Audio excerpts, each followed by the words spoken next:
Hello बच्चों, good morning. कैसे हैं आप? मुझे उम्मीद है कि आप अच्छे होंगे और अच्छे ढंग से पढ़ाई कर रहे होंगे। अभी तक जो हम पढ़ाई कर रहे हैं उस पढ़ाई के अंदर हम देखते हैं कि जो भी मेहनत कर रहे हैं उसका परिणाम हमें आगे मिलेगा। बस मेहनत हमको निरंतर करनी है। किसी ने कहा है कि आज जो तू बिखरा है कल तू निखरेगा। ढला है जो सूरज आज, ढला है जो सूरज आज, कल सुबह निकलेगा। माना तेरी मंजिल माना तेरी मंजिल जकड़ी है इन लोहों के जंजीरों में, पर जब तू तपेगा तो तेरी तपन से वह लोहा भी पिघलेगा। मंजिलों में तो कांटे सभी के हैं, सभी की मंजिलों में कांटे हैं, पर जब तेरे अंदर जुनून है तो तू उन कांटों पर भी चलेगा। माना आज तो बिखरा है माना आज तो बिखरा है, पर कल तू निखरेगा। तो यही उम्मीद लेकर हमको चलना है कि अगर आज हम बिखरे हुए हैं, थोड़े अस्त व्यस्त हैं, लेकिन हमें अपनी मंजिल जरूर मिलेगी। और इसी ही भावना के साथ में, इसी जोश के साथ में हम आगे की यात्रा शुरू करते हैं। पाठ जो चल रहा है अंतिम है इसका, वो है पाठ हमारा। उसमें हम पढ़ रहे थे भारत के रेफरेंस में भारत की जनसंख्या के बारे में पढ़ रहे थे। अब हम इसमें पढ़ेंगे जो नेक्स्ट टॉपिक है, वही जो हमने बात करी थी, वो है धार्मिक संगठन। कौन सा? धार्मिक संगठन। हमने ग्रामीण नगरीय संगठन पढ़ा होगा। मुझे उम्मीद है कि बच्चा आपको समझ में आ रहा होगा। मैं कोशिश कर रहा हूं, जो भी संसाधन मेरे पास में है उससे आपको चीजों को मैं अच्छा क्लियर समझा सकूं। कुछ समस्या मेरे सामने भी आ रही है, लेकिन मुझे उम्मीद है कि आपका अगर विश्वास मेरे पर है तो मैं आपको कुछ अच्छी चीज दे पाऊंगा, तो मुझे खुशी होगी। आप यहाँ पर देखिए, आपने ग्रामीण नगरीय संगठन पढ़ लिया, भाषा की बात करी, धार्मिक की बात करी। धार्मिक 2011 की जनगणना के अनुसार भारत का धार्मिक समुदाय है। सबसे जो मुख्य समुदाय आपका हिंदू है, फिर आपके अल्पसंख्यक वर्ग में आते हैं मुस्लिम ईसाई, सिख, बौद्ध, जैन और पारसी। हिंदू हमारा 79.8% है, जो पहले 1951 में 84.1 था आजादी के बाद में। और जो मुस्लिम है 14.2% है, जो आजादी के बाद 9.49% था। तो हिंदू में थोड़ी बहुत गिरावट आई है, जबकि मुस्लिम में थोड़ी वृद्धि हुई है ना। ये कुछ कारण भी रहे हैं, शैक्षिक कारण भी मान सकते हैं, ये कई कारण रहे हैं जिसके कारण ये हुआ है। लेकिन अब धीरे धीरे आपके मुस्लिम समुदाय की जनसंख्या में भी गिरावट आ रही है, क्योंकि सब शिक्षित हो गए। सबको पता है कि छोटा परिवार कितना अच्छा होता है। हम छोटे परिवार के द्वारा हम अपने परिवार को पूर्ण सुविधाएं दे सकते हैं, शिक्षा दे सकते हैं। इस तरीके से ईसाई 2.3% है, सिख 1.7% है। ये एक तरीके से धार्मिक संगठन है 2011 के अनुसार भारत का धार्मिक समुदाय। ठीक है, अब इसमें हम कुछ समुदायों की बात करेंगे और इन समुदायों को हम नक्शे में भी लेंगे। मुझे उम्मीद है कि आपको समझ में आएगा। पहला है हिंदू समुदाय। देखिए, हिंदू समुदाय की अगर हम बात करें, कहां नहीं मिलेगा? पूरे भारत की बात करें, पूरे भारत में हिंदू समुदाय मिलेगा। अगर हम हिंदू समुदाय की अगर हम बात करते हैं, अब देखिए, अगर हम यहां पर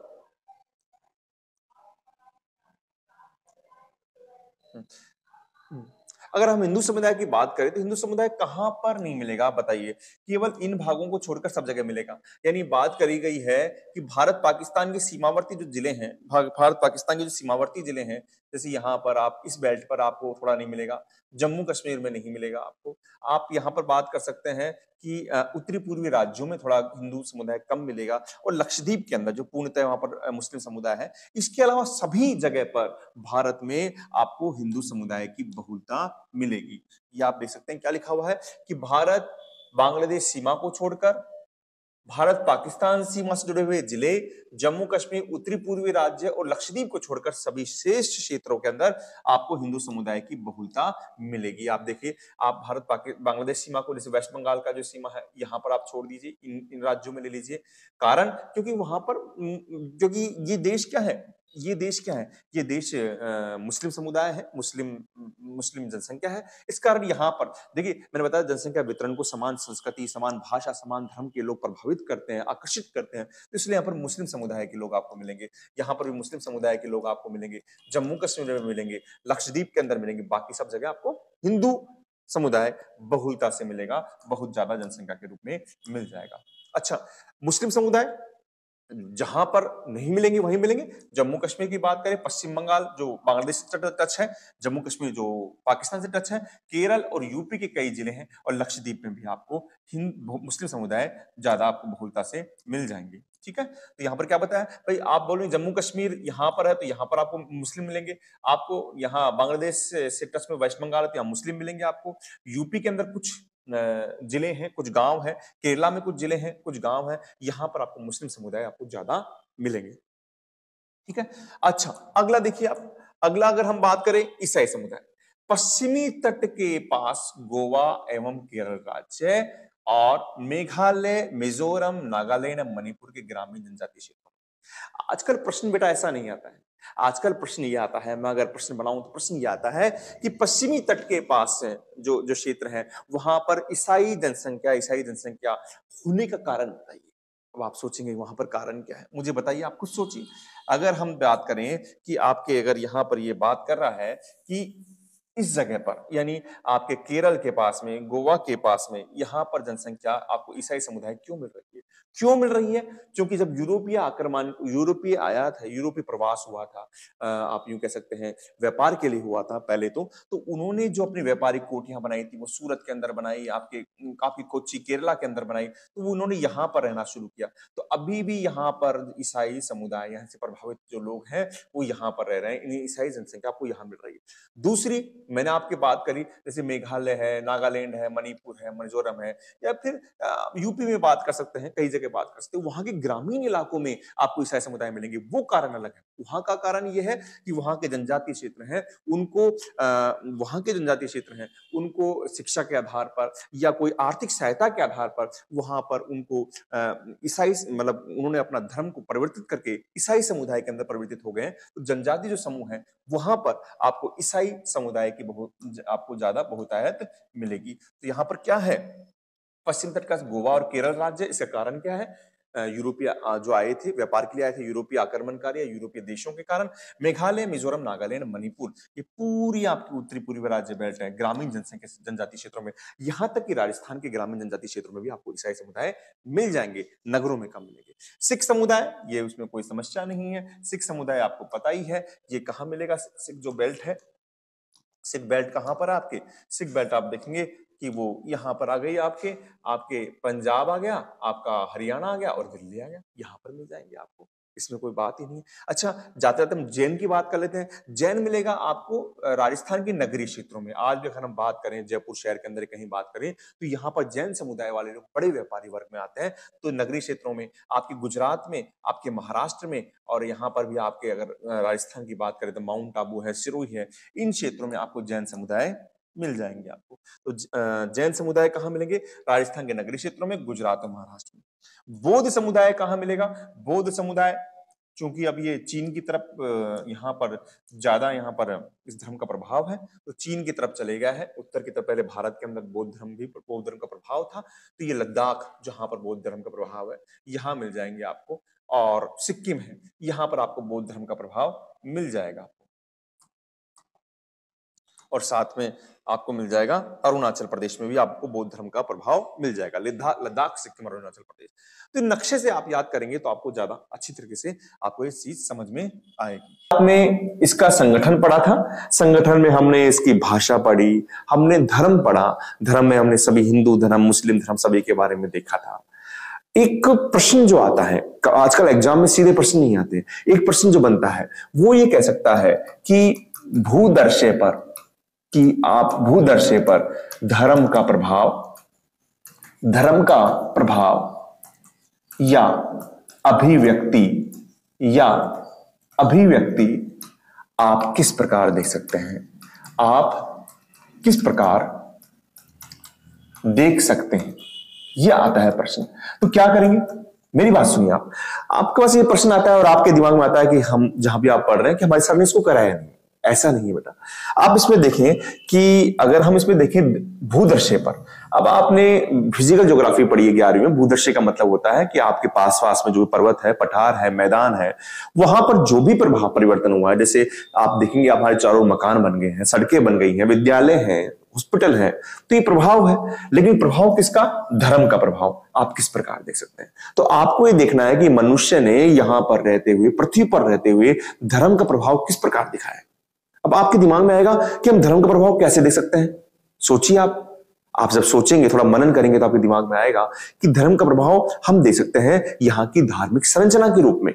यानी मंदिर है, मस्जिद है, गुरुद्वारा है, गिरजाघर है, इनके द्वारा हम दे सकते हैं।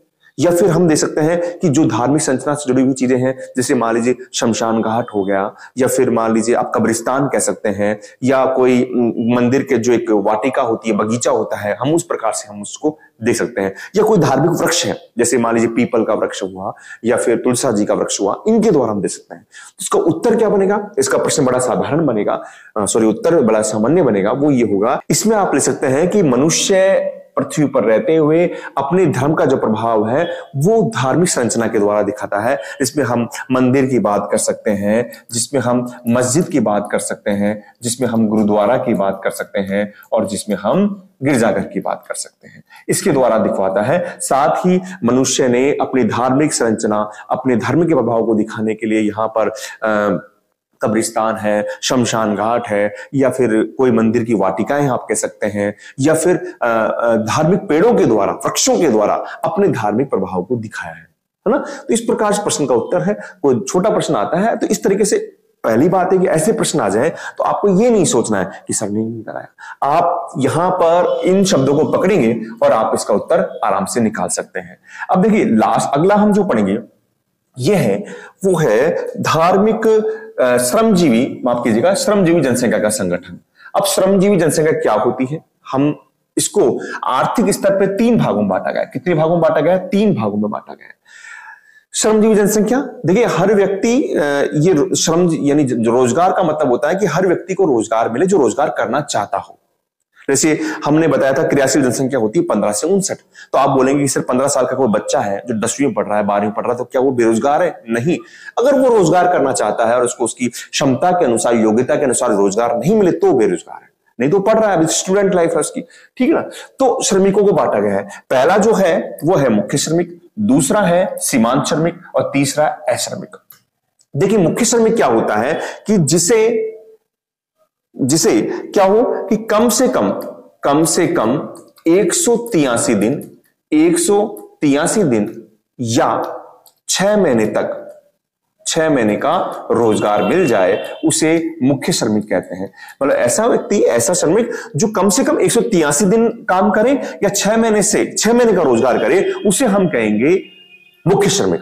सीमांत श्रमिक क्या होता है? जो 183 दिन या 6 महीने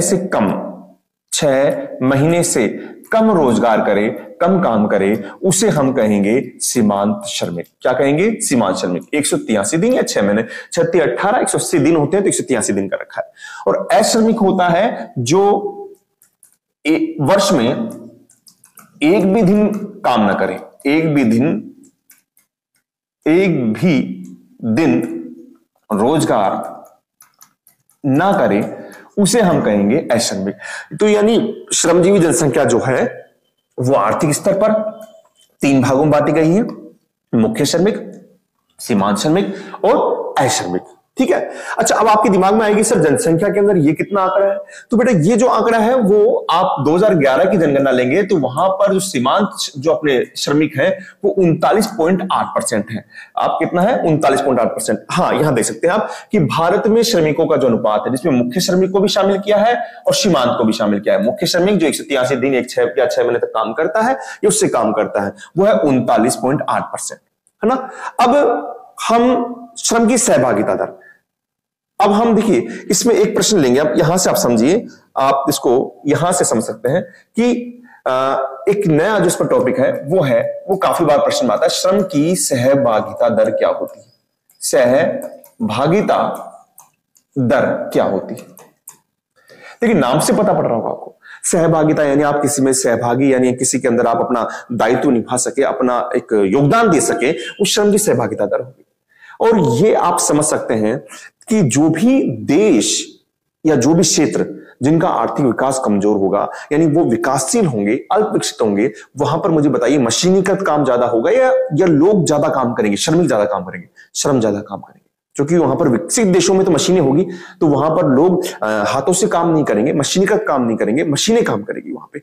तो इसका मतलब क्या है? श्रम की सहभागिता दर का मतलब यह है, यहां पर ही समझेंगे कि जो क्षेत्र, यानी आप लिख सकते हैं कि जो क्षेत्र आर्थिक विकास में कम है, वहां आर्थिक विकास में कम है तो वहां मशीनीकृत काम नहीं है, तो वहां श्रम की ज्यादा आवश्यकता होगी, श्रम की ज्यादा आवश्यकता होगी, श्रम की ज्यादा आवश्यकता होगी।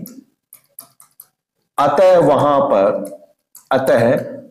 पर श्रम की सहभागिता दर भी ज्यादा होगी, श्रम की सहभागिता दर ज्यादा होगी। अब आप इसको कह सकते हैं, भारत है, जैसे भारत में एक विकासशील देश है, भारत ले लीजिए आप, चीन ले लीजिए, पाकिस्तान ले लीजिए, यहां पर श्रम की सहभागिता दर ज्यादा है, यहां की जनसंख्या जैसे 39.8% बात की हमने, 39.8%, तो यहां पर लोग ज्यादा काम कर रहे हैं हाथ से। जबकि जो क्षेत्र आर्थिक विकास में उच्च होंगे, अधिक होंगे, वहां श्रम की कम आवश्यकता होगी, वहां श्रम की कम आवश्यकता होगी, और कम आवश्यकता होगी तो वहां पर श्रम की सहभागिता दर भी कम होगी, वहां पर श्रम की सहभागिता दर भी कम होगी, सहभागिता दर कम होगी। ठीक है, ये समझ गए आप? अच्छा, ये प्रश्न आ गया श्रम की सहभागिता दर, लेकिन अब ये आप समझ गए श्रम की सहभागिता दर का मतलब होता है किसी भी जनसंख्या में, इसकी परिभाषा ले तो किसी भी जनसंख्या में श्रम जनसंख्या का योगदान, यानी किसी भी क्षेत्र की या किसी भी देश की जनसंख्या में श्रमिक जनसंख्या का योगदान सहभागिता दर कहलाता है। जहां पर आर्थिक विकास कम होगा वहां पर ज्यादा होगी, और जहां पर आर्थिक विकास उच्च होगा वहां पर कम होगी। आप ये समझ चुके हैं, दोनों में एक विलोम शब्द, विपरीत संबंध पाया जाता है। अब प्रश्न क्या आता है? प्रश्न ये आता है यहां पर कि भारत में श्रम की सहभागिता दर की स्थानिक विभिन्नता बताएं, स्थानिक विभिन्नता बताएं। प्रश्न ये आता है, प्रश्न ये नहीं आता, प्रश्न ये आता है। और समझिए आप कि आपका प्रश्न आ गया कि भारत में श्रम की सहभागिता दर की स्थानिक विभिन्नता बताइए, स्थानिक विभिन्नता बताइए। अब वही बात आप सोचेंगे, सर ये तो कराया नहीं आपने, किताब में भी इतना नहीं दे रखा, लेकिन आपको क्वेश्चन करना है, आपको बोर्ड में अपना अच्छा परफॉर्मेंस देना है। मैंने कहा ना कि आपको बिखरना नहीं, आपको संवरना है। तो आप क्या करेंगे, भारत में देखेंगे श्रम की सहभागिता दर, सर आप बोलेंगे, सोचेंगे कि सर ने श्रम की सहभागिता दर का मतलब बताया था कि जनसंख्या में श्रम किस प्रकार से सहभागी कर रहा है, किस प्रकार से योगदान दे रहा है, स्थानिक विभिन्नता यानी क्षेत्र के हिसाब से स्थानिक विभिन्नता। तो आप देखेंगे, अगर हम पूरे भारत के अवलोकन करें तो हम देखते हैं कि भारत एक कृषि प्रधान देश है। कहीं पर उत्तरी भारत के अंदर बात करें तो हम बात करते हैं, जैसे हरियाणा की बात करें, पंजाब की बात करें, राजस्थान की बात करें, यूपी की बात करें, बिहार की बात करें, पश्चिम बंगाल की बात करें, ऐसे आप कई ले सकते हैं। वहां पर जो श्रम होंगे वो किस रूप में होंगे, वो किसान रूप में होंगे। किस रूप में होंगे? किसान के रूप में होंगे। यही सहभागिता दर की स्थानिक विभिन्नता है। लेकिन अगर आप झारखंड लेते हैं, आप छत्तीसगढ़ लेते हैं, आप उड़ीसा लेते हैं, आप मध्य प्रदेश का भी कुछ हिस्सा लेते हैं, आप तेलंगाना भी लेते हैं, तो यहां पर क्या है, यहां पर आपको मजदूर के रूप में श्रमिक मिलेंगे। किसके रूप में मिलेंगे? मजदूर के रूप में मिलेंगे। तो यही तो स्थानिक विभिन्नता हो गई क्षेत्र के हिसाब से। अच्छा, लेकिन आप जैसे मान लीजिए दिल्ली लेते हैं, या फिर चंडीगढ़ ले रहे हैं, या फिर आप दादर नागर हवेली ले रहे हैं,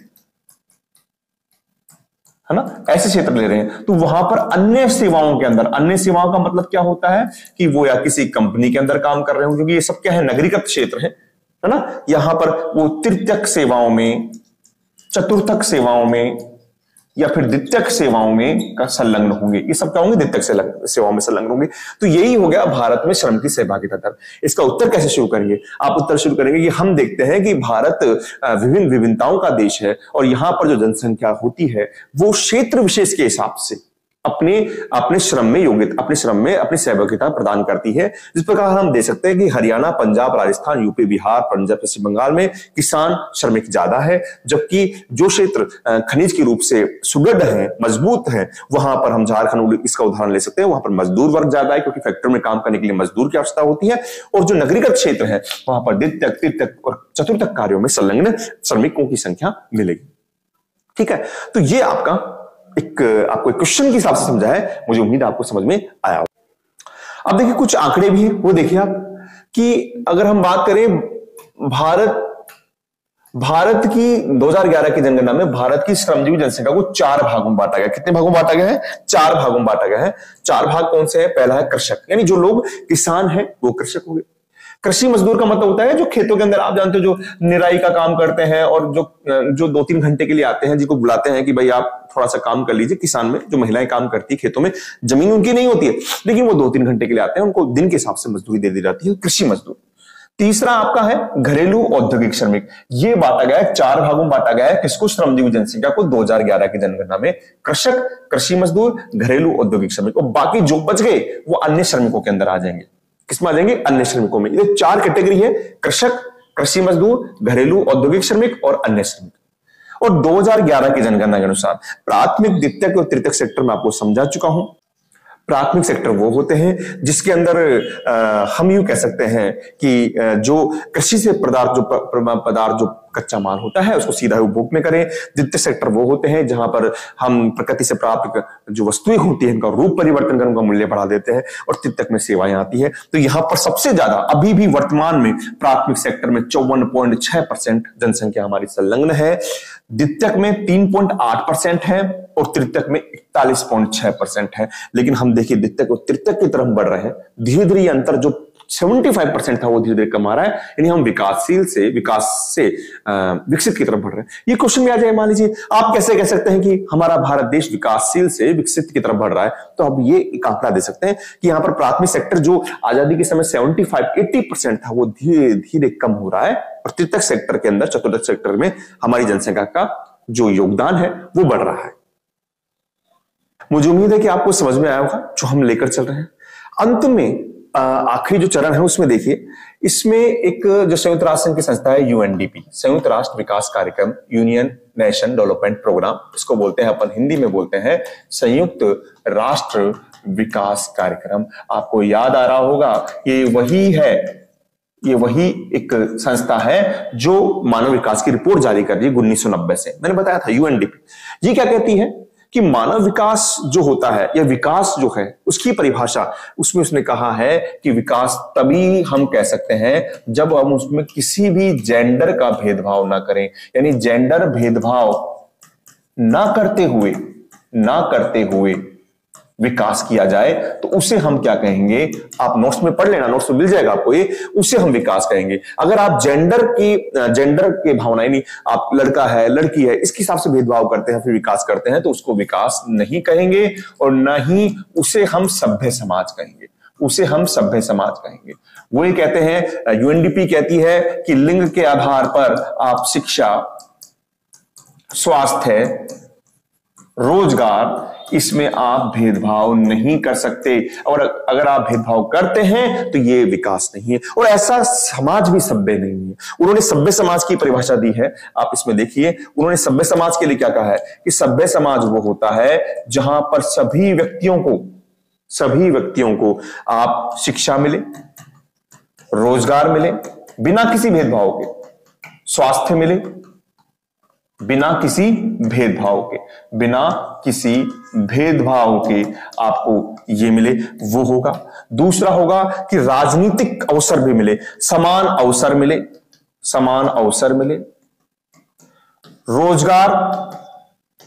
रोजगार प्लस राजनीति में भी क्या मिले? समान अवसर मिले और समान कार्य के लिए समान वेतन मिले, समान कार्य के लिए समान वेतन हो और स्वाभिमान के साथ जीने का अवसर हो,